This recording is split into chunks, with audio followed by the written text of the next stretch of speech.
Alors, je ne vais pas parler que de bio, parce qu'en fait, les outils d'évaluation, ils sont là pour donner de la nuance sur la totalité des pratiques. Et ça, c'est un point très important. On n'est pas là pour dire que telle pratique est intrinsèquement meilleure qu'une autre. Par contre, au sein des pratiques, il y en a qui sont en effet plus ou moins favorables à l'environnement, puisque là, c'est le thème de la soirée. L'éco-score étant censé refléter la valeur environnementale des produits de grande consommation. Le cadre a été donné au départ, mais on est en effet dans un cadre législatif où on est censé aboutir, notamment pour les deux secteurs qui sont concernés, là, le textile et l'agroalimentaire, à des chiffres pour donner aux consommateurs de l'information sur la valeur environnementale des produits. Et le challenge n'est pas mince. On en a pas mal discuté avec certains des intervenants qui sont présents ce soir. Donc moi, je ne vais pas vous parler de textile. Donc je vais vous demander un effort de projection par rapport à ce que... Merci beaucoup. À ce que je vais vous montrer. C'est ce qu'on a pu faire, en tous les cas, dans l'alimentaire. Et ça rejoint beaucoup des constats qui ont été faits par Olivier Martin à l'instant. Donc en fait, bon, le constat, c'est simplement qu'il y a quand même beaucoup de confusion sur le marché, que les gens achètent sans savoir vraiment à quoi ils ont affaire, qu'on a souvent beaucoup de promesses sur les produits et souvent pas grand-chose derrière. Alors, je la mets parce que je la mets d'habitude. Je la mets depuis le mois de janvier, cette diapo, mais c'est vrai que je vous incite à lire ce livre d'Olivier Martin, qui a été pour nous aussi un moment important pour comprendre en fait pourquoi ce qu'on faisait depuis 2 ans et demi, 3 ans, on le faisait de la manière dont on le faisait. Ça nous a fait prendre conscience de l'importance en fait de la vision dans la façon dont on produit du chiffre. Voilà, donc je ne reviens pas sur ce qu'Olivier a dit, évidemment très très bien. Pour vous faire prendre conscience des choses dont on parle, en fait, l'affichage environnemental, puisque nous on ne dit pas éco-score, pour une simple et bonne raison, c'est qu'en fait éco-score ça ne pourra pas s'appliquer a priori aux produits alimentaires. Parce que le terme éco, oiko, dans l'espace européen, est réservé aux produits alimentaires certifiés biologiques. C'est une réglementation de la Commission européenne. Donc voilà. Nous, on espère que ça va s'appeler autrement. Ça va s'appeler, en tous les cas pour nous, le Planet Score. C'est censé montrer aux consommateurs des choses qu'en fait, ils ne voient pas quand ils sont dans les rayons. Et notamment pour ce qui concerne l'agriculture, plus de 80%, on est autour de 84% en moyenne, des impacts environnementaux, ils sont situés sur les fermes. Donc des choses qu'on ne voit pas. On est tous, enfin la majorité d'entre nous, moi je suis dans la production agricole, donc je suis sur le terrain, mais la majorité d'entre nous sommes maintenant des urbains, des citadins, très loin de ces réalités. Donc en fait, c'est censé nous montrer des choses qu'on ignore. Ce qui se passe sur les fermes, dans les élevages, dans les champs. Et donc quand on dit que plus de 80% des impacts sont dans les champs ou dans les fermes, ça veut dire que derrière, le transport, la transformation, la cuisson, la surgélation, l'emballage, tout ça évidemment ça compte aussi. Mais ça compte beaucoup moins que ce qui se passe là où vous n'avez aucune visibilité en tant que consommateur. Et donc là, je vais vous faire un quiz. Est-ce que vous pouvez imaginer pourquoi? Donc c'est de la vie réelle. Hein. C'est une danette au chocolat et elle a un éco-score. Donc éco-score, je vais vous expliquer ce que c'est pour l'instant. C'est un score privé qui a été fait par des acteurs du numérique qui ne sont pas des agronomes. Et donc ça, c'est dans le Drive, le site de e-commerce d'un distributeur belge. C'était jusqu'en février sur le site de Carrefour également, pour ceux d'entre vous qui font leurs courses sur le site internet de Carrefour. Il y avait 30 000 produits qui avaient cet éco-score. Et donc, est-ce que vous pouvez imaginer pourquoi la danette au chocolat a un A? Pardon? Du lait local, peut-être. Une autre idée? Alors, je vais vous décrire ce qu'il y a dedans. Il y a du lait, mais en fait, il faut quand même réaliser que le lait, il est très souvent local. En fait, le lait, il est collecté, il y a une laiterie qui est pas loin, et d'ailleurs, c'est un des soucis, c'est que dans les coins, il n'y a pas de laiterie, il n'y a plus d'élevage laitier, à part ceux qui font de la transformation fromagère directe. Le sucre. Alors, le sucre, c'est très bon pour l'environnement. Pourquoi? Le sucre de betterave est très bon pour l'environnement. Pourquoi? Mais en effet, il y a du sucre. Donc, il y a du lait, du sucre et du chocolat. Alors, le lait, bon, il est local par défaut, mais je pense que vous savez qu'il y a toute une gradation des systèmes laitiers et qu'il y a quand même une bonne partie des systèmes laitiers. Là, je ne sais pas de quel système laitier on est en train de parler en Europe. Il y a quand même une bonne partie des systèmes laitiers où les vaches ne sont pas forcément à la pâture et où elles mangent pas mal de maïs qui consomme beaucoup d'eau, mais aussi du soja qui vient du Brésil ou d'Argentine, qui fait de la déforestation. Donc, on va dire, si on n'a pas d'infos, a priori, un système laitier, c'est quand même pas le top. Ensuite, il y a du sucre. Effectivement, deuxième ingrédient. Le sucre, c'est a priori du sucre européen de betterave, par défaut.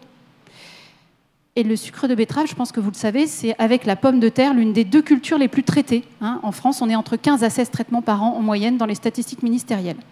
Dont, alors cette année, a priori, la dérogation est tombée, mais jusqu'à très récemment, les fameux insecticides néonicotinoïdes tueurs d'abeilles. Bon, il y en a un autre qui l'a remplacé pour cette année, pas d'inquiétude. Donc en fait, le sucre, bon, ok, pour l'environnement, moyen quand même. Et puis après, du cacao. Alors là, cacao, pareil, il n'y a pas d'origine renseignée. Par défaut, 80% du cacao, il vient de Côte d'Ivoire ou du Ghana, ces 2 pays ayant éradiqué 85% de la forêt primaire et continuant pour faire la culture du cacao. Donc ma question est, pourquoi ce produit est A? À cause de l'emballage? Non. Et non, puisque l'emballage représente un morceau des 16% qui restent. Donc, ça ne peut pas... Vous êtes d'accord? Mathématiquement, il y a quand même là des choix de valeur, forcément. On a un problème. On a un gros problème. Bon. Alors, je ne vous montre pas tout le site de Colruyt, mais je vous incite vraiment à aller voir. Vous tapez Danone, Activia, parce qu'il y a eu un trop joli communiqué de presse qui est sorti fin mai pour dire qu'il jouait la transparence consommateur. Et donc, bizarrement, tous les produits sucrés, pas sucrés, etc., sont A. D'ailleurs, de même que tous les laits végétaux. Donc, je ne vois pas bien où est l'intérêt derrière de se poser des questions sur la végétalisation de l'alimentation. Et alors, en fait, quand on fait des chiffres, donc ça c'est juste pour vous donner un exemple, moi je ne vais pas vous raconter toute l'histoire, mais pourquoi le lait est bon? Parce que qu'est-ce qui fait cette danette? L'essentiel c'est du lait. Bon, et le reste n'est pas terrible non plus, mais le lait. Eh bien en fait, les métriques qui sont utilisées aujourd'hui par le gouvernement pour dire qu'un produit est plus ou moins bon pour l'environnement, et c'est sur ces métriques que l'éco-score des acteurs privés du numérique s'est basé pour l'instant, fait des choix qui sont des choix quand même assez contestables, enfin nous on trouve, et notamment, une fois de plus, ça n'est qu'un exemple, et il y en a à l'appel, eh bien il a décidé, vous le savez, que pour faire du lait, la vache doit faire un veau, donc on n'a pas de lait sans vache et sans veau, ok. Eh bien, en éco-score, on a décidé, pas nous, le gouvernement, qu'on rapportait tous les impacts sur la vache et le veau, qui sont donc très mauvais pour l'environnement, très. Donc quand vous allez manger la vache de réforme ou le veau laitier, vous allez manger un produit E. Par contre, quand vous allez manger le lait, il est A. Explication?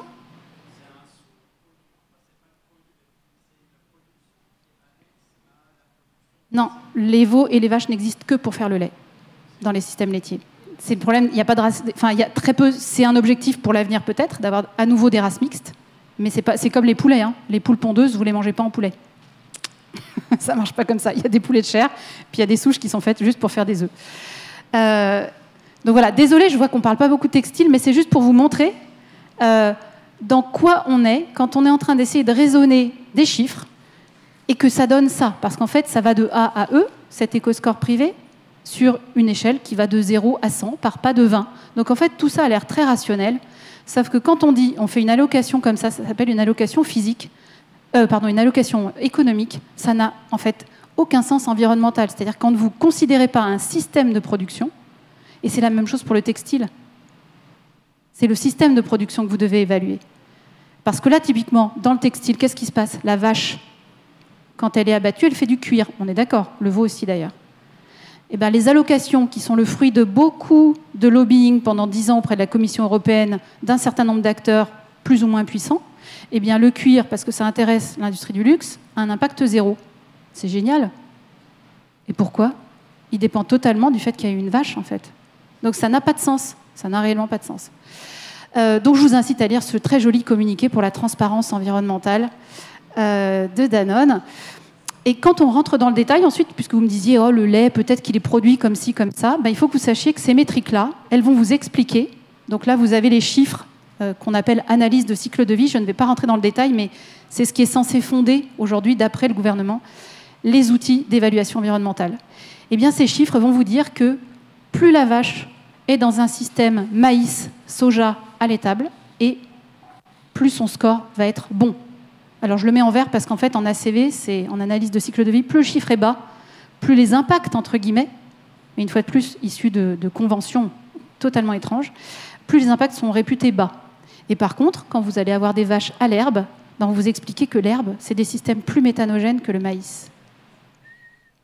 Ok. Et donc, en Planet Score, je vais quand même vous parler un tout petit peu de ce qu'on a fait nous, eh ben, on n'a pas du tout les mêmes résultats.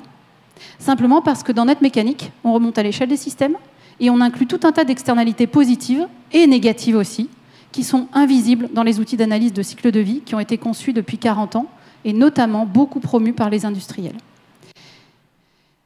Je continue juste quelques exemples. Vous pouvez imaginer absolument sans peine que les meilleurs œufs en analyse de cycle de vie vont être les œufs de poule en cage, mais alors de très très loin par rapport aux œufs de poule plein air.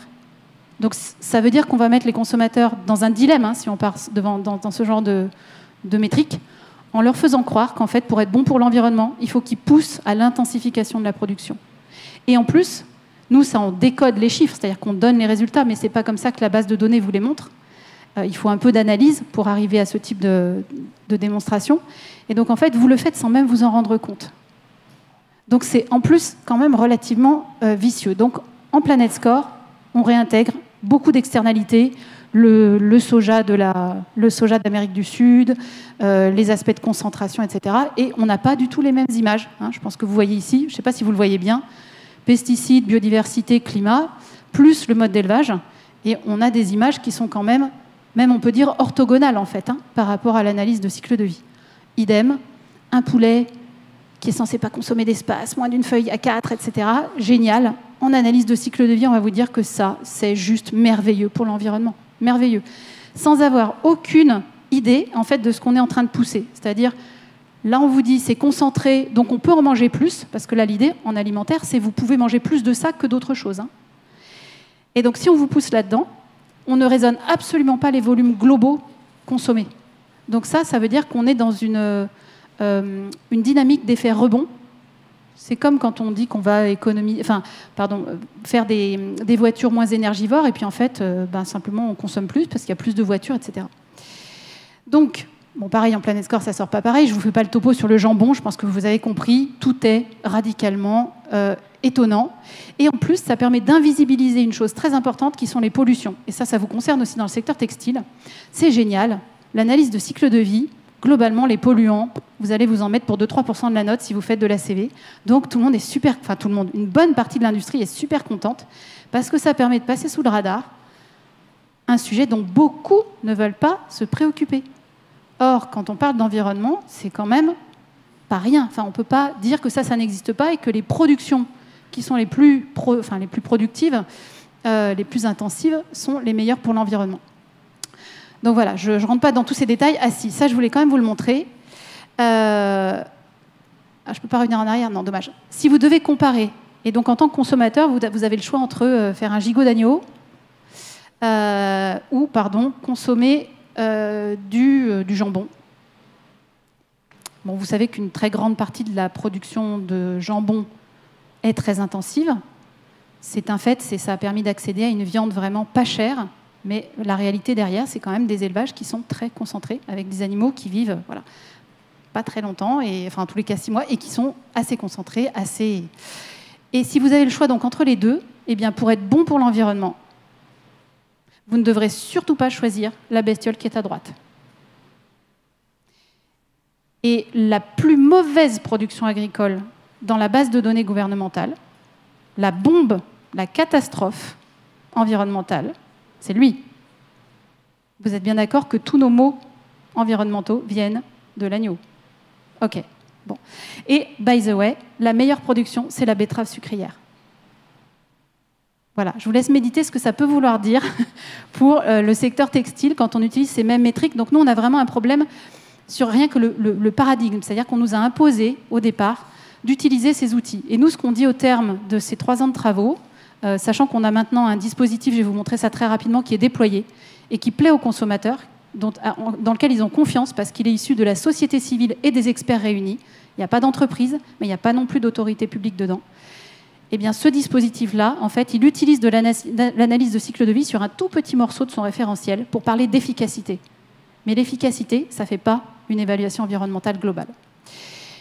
Donc voilà, je vais vous passer, pour ceux que ça intéresse, je laisserai le diaporama, des exemples de choses qui sont vraiment très très bizarres. Voilà, je vous remets le sucre, je vous ai mis le lait d'avoine, des pommes de terre. Les pommes de terre, c'est génial aussi, franchement. Pommes de terre, d'ailleurs, bio ou pas bio, hein, nickel, tout va bien.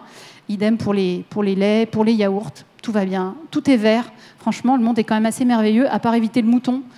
Ça devrait quand même bien se passer. Puis c'est pareil, les vins, je pense que voilà, si vous connaissez un peu la production viticole, tous les vins sont B. Moi, je trouve que c'est quand même... Enfin, la vie est belle, quoi. Enfin, sérieux. Il n'y a plus besoin de certifier des systèmes ou d'avoir des gens qui contrôlent. Enfin, rien, quoi. C'est bien. Et pareil, si vous hésitez entre du comté, qui est un peu cher, c'est des systèmes en général herbagés, voilà, et du gouda, bien industriel, bah, vous irez choisir le gouda parce qu'il est quand même moins cher et qu'il a la même note. Pour info, bon, là, ils ont tous les deux une note D. Pourquoi, à votre avis? Je vous ai dit que le lait, c'était bon. Pourquoi les fromages sont D alors que le lait, il est A? La CV, pourquoi? Là, qu'est-ce qu'il nous raconte, à votre avis? Bon. Ah non, alors, non, là, c'est pas ça. Ben, en fait, c'est que le lait, l'ACV dit, bah, le lait, après, on enlève l'eau, on le fait fermenter, donc il se déshydrate. C'est vrai qu'un fromage, il faut quand même bien 7 litres de lait pour faire un fromage. Et donc, en fait, la concentration fait qu'on passe d'un lait qui est A au même lait dans le comté qui est D. La tomate, elle va être A quand elle est fraîche, et la même tomate, quand vous l'aurez séchée, elle est E. Bon. Moi, je ne pense pas qu'on puisse expliquer ça aux consommateurs, ça fait aucun sens en réalité. Hein. Voilà. Donc, passons. Alors, je vais vous passer les métriques, mais en clair, si on regarde en analyse de cycle de vie, là, vous ne voyez strictement rien. Mais là-bas à gauche, vous avez les pommes, le maïs, la vigne, qui sont tout petits. Donc, ça veut dire qu'ils n'ont pas d'impact sur l'environnement.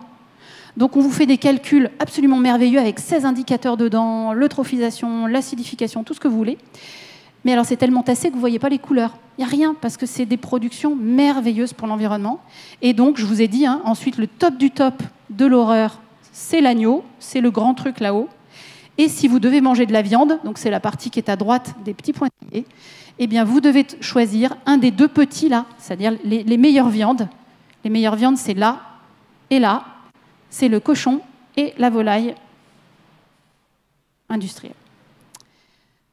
Donc, même la Commission européenne, dans le rapport qu'elle a émis en 2018, à l'issue de 5 ans de phase pilote, a écrit sur la première page du rapport qu'il n'y avait pas de possibilité d'avoir un consensus scientifique sur les pondérations qu'on mettait dans des outils d'évaluation environnementale, incluant cet outil d'ACV, entre guillemets, international, et que ça dépendait de choix politiques, culturels et d'autres préférences et systèmes de valeurs. Et en fait, on est en train d'oublier complètement ça aujourd'hui. Donc pour les acteurs du textile qui réfléchissent à ces sujets-là, qui se penchent sur les métriques, je pense qu'on a vraiment intérêt à se dire on a une vraie valeur à apporter en tant qu'experts de notre secteur, parce que ces outils-là, ils sont censés s'appliquer aussi bien à un mouton, à un blouson, à un boulon. Et en fait, ça ne marche pas. Parce que les flux ne se calculent pas comme ça, et que tout n'est pas flux, en fait. Tout n'est pas flux d'énergie, tout n'est pas flux de matière. Et il y a beaucoup de choses dans nos deux secteurs, l'agroalimentaire et le textile, qui sont de l'ordre du rapport avec le vivant. Et en fait, le vivant, il ne rentre pas dans ces mécaniques de comptabilité-là. Donc, voilà, juste méfiat. Quand on est dans des zones de confusion comme ça, maintenant, on pense que la dernière chose à faire, c'est de mettre sur le marché des outils basés sur l'analyse de cycle de vie, et que si on utilise les outils d'analyse de cycle de vie dans nos secteurs, bah, il faut les prendre pour une petite partie des référentiels, et certainement pas comme l'alpha et l'oméga. Donc juste pour conclure, je vois que Raphaël, juste pour conclure, nous on a monté en fait le Planet Score avec des acteurs de la société civile, des experts engagés, donc là vous voyez tout un tas, une diversité, hein, incluant des structures qui accompagnent les producteurs sur le terrain, des ONG, des associations de consommateurs. On est parti vraiment sur les enjeux de limites planétaires. Donc on s'est donné une direction, c'est-à-dire quelle est la contribution de notre secteur agroalimentaire, c'est les petits points noirs que vous voyez là, au dépassement des limites planétaires, qui sont un cadre scientifique international. On fait évidemment des choix en disant ça. On fait le choix de considérer que c'est ça, le bon cadre conceptuel. Et on produit un outil qui permet de revenir dans la zone sûre, qui est la partie au centre. Donc, je ne rentre pas du tout, évidemment, dans les détails de la construction, mais globalement, on a quelque chose qui oriente bien sur le marché. Là, aujourd'hui, on est en phase de déploiement depuis quelques mois. C'est vraiment en train de monter en force. On vient de passer depuis une semaine sur l'application mobile du FC Que Choisir. C'est un projet qui a pris plus d'1 an à mûrir. Donc, vous pouvez aller flasher sur l'appli gratuite du FC Que Choisir en GMS des codes barres, et vous verrez ce qu'il y a derrière les étiquettes et derrière les promesses qui sont sur les emballages. Il y a 135 000 produits dans l'appli qui ont été scorés. On a également été relativement pivot à l'échelle de la Commission européenne pour faire évoluer le projet de réglementation. Et je peux vous dire qu'au terme de... Nous, ça fait 3 ans qu'on est actifs sur ce sujet. Ça fait 10 ans qu'un paquet de lobbies pousse pour que l'ACV soit le schéma préférentiel. Je vais terminer là-dessus. La Commission européenne a fini par publier le 22 mars un projet de directive qui sera a priori en œuvre avant la fin de l'année, qui s'appelle Green Claims, allégations environnementales. Et ce projet de directive acte le fait qu'il n'y a finalement pas de méthode de référence unique pour les évaluations environnementales en Europe. Donc c'est une immense victoire, et c'est une victoire de la société civile et des experts. Donc en fait, tout ce qu'on fait là, c'est pas pour se dire on râle et on est impuissant. En fait, si on s'organise bien, si on sait parler de ces sujets, on a la capacité de décider quelle est la vision qu'on veut porter. Parce que ces outils portent des visions. Et donc, je reviens sur ce que disait Olivier, il n'y a aucun outil neutre et il n'y a aucun chiffre qui s'impose. Si l'ACV dit des choses orthogonales avec les réalités environnementales qu'on connaît dans nos secteurs, c'est que ça n'est pas le bon outil. Et on a le droit de le dire.